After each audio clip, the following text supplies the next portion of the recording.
kumusta po yung yung pagdalaw niyo po kay dating Pangulong Duterte? Ano po yung mga Oo, si Inday pwedeng Sara. Oo. ano niyo? Si Inday Sara lang nakadalaw, no? Kasi ang nangyari, naghiwalay kami. Ang dami kasing tao na nagtipon-tipon doon sa labas ng hukuman. At ang nakiusap si Inday Sara na kung pwedeng maiwan ako para makabalik siya na alas 5, no? Pero kinuwento naman niya sa akin na mabuti naman ang kanilang pag-uusap. Unang-una, ang nami-miss talaga ni Presidente Duterte ay yung pagkain Pilipino. At nag-request siya ng medyas at saka ng sinyelas.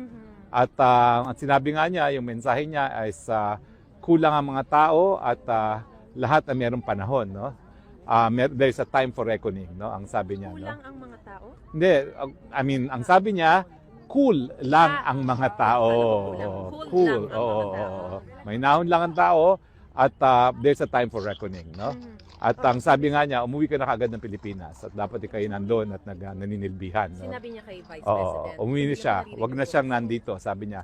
Umuwi ka na ng Pilipinas. Okay, yun ang sabi niya. Oo, oo. Pero kumusta po yung kalusugan niya generally? Well, ang sabi naman ni BP Sara, ang tatay niya kasi hindi talaga napapatingin sa doktor, no? Pero mukha namang okay siya. Bagamat alam natin na yung appearance niya sa hukuman, ako bilang isang naging spokes niya, mukhang mahina. At napapansin ko rin yung pananalita niya, mukhang nagka-crack yung kanyang boses, no? At mukhang hard of hearing din, no? Dahil may ilang mga pagkakataon na pinaulit niya yung tanong. Sir, sino formally ang tatayo bilang mga legal counsels? Well, mag-aanunsyo na po ang grupo, no? Bukas po may magpupulong kami. Bukas pa yung pulong. Oo, oo. Ng anong time, sir? Hindi ko lang alam kung ano pang time ang bukas, but I have confirmed kung sino yung lead counsel, no? So we have a Si lead counsel, Attorney there's a team. Oo, there's a team, Is he no? already formally Hindi pa rin. member? Hindi pa rin. The only one na na-recognize ang hukuman is si Attorney Bingbong Medevea. Pero binanggit din sa sa ICC mismo si Attorney Kaufman. Hindi ko alam kasi hanggang ngayon wala pa rin kaming permiso to enter the detention facility, no? So hindi ko pa rin alam but nagkausap kami ni Attorney Hoffman at nag-aantay pa rin kami. Okay. Anong response po ni Vice President Sara dun sa sinabi ni Pangulong Duterte na dapat umuwi na siya? Sabi naman niya uwi siya, nag-aantay lang siya ng karelyebo kasi walang next of kin dito kung siya uuwi na. So when is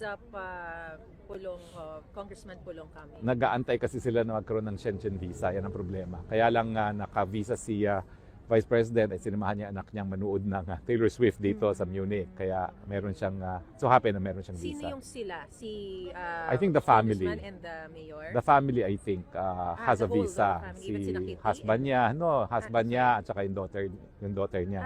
Okay. Pero yung mga But kumukuha yung ng next visa, of kin na sinasabi, lahat ng pamilya ay nag-a-apply ngayon ng Schengen visa.